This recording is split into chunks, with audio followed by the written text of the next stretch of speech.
Where your treasure is, there will your heart be also. God has given us unlimited treasures in His Word. Every time we open it, we can discover a new treasure or admire an old one. What will we find today?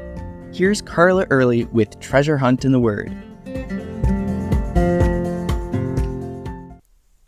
Have you ever been in a dark, difficult place in your life, and God has given you a verse to cling to that reminded you that He remained in control?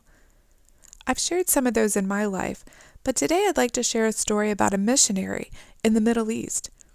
He and his wife followed God to a Muslim-controlled country, knowing the risks. For years, they showed love and shared the gospel there. They'd been threatened and even shot at, but they always saw the Lord protecting them. Then one day, he was arrested and suddenly faced a life sentence. He said he always thought that God would give his children special grace, strength, and peace of His presence in that situation like he faced. Instead, he felt abandoned, unloved, and forgotten. His prayers seemed to bounce off the ceiling. He experienced what one church father called the dark night of the soul. His wife, who they'd originally arrested but later released, chose to stay in the country and work toward his release instead of fleeing to safety, as many encouraged her to do.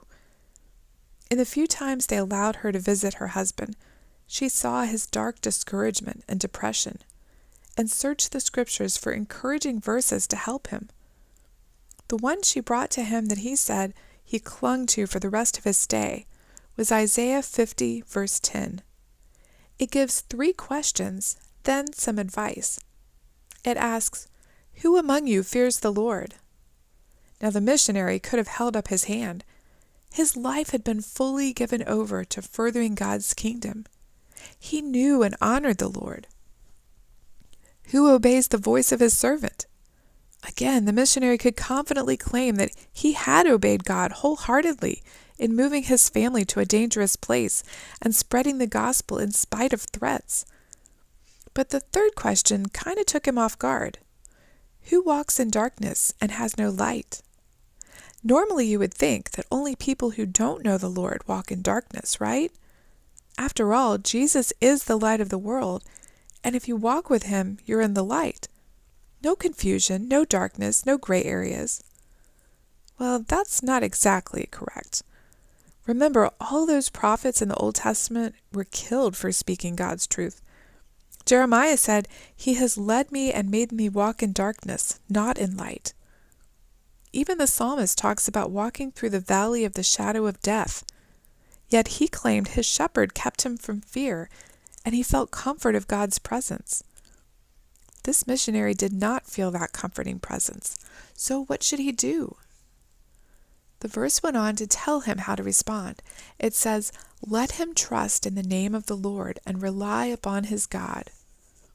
The name of the Lord would be the sum of all of God's characteristics.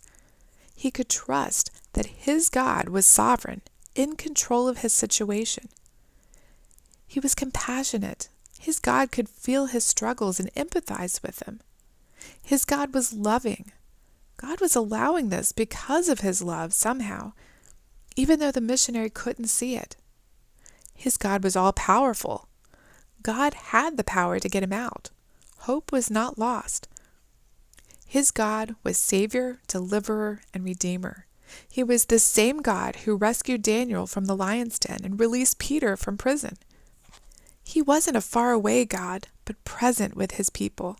Despite how the missionary felt, he was to trust who God is and rely on Him. This verse didn't change his circumstances, but clinging to it changed his outlook and his attitude. And eventually he was freed from prison and had an amazing testimony for the Lord. Perhaps you feel like you could raise your hand to those 3 questions too.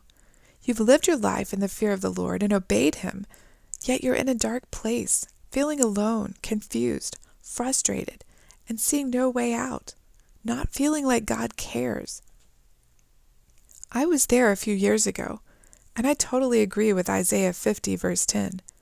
The only way out is to trust in the name of the Lord. Cling to what you know about Him, not your feelings, and rely on Him to get you through. Maybe you know someone who's feeling this way, and you can share this verse with them to encourage them in their walk with the Lord. You can contact us at treasurehuntintheword@gmail.com. We'd love to hear the treasures God has given you through His Word. You can listen to other episodes on our website, which you can find in the description below. Thank you for listening, and remember, where your treasure is, there will your heart be also.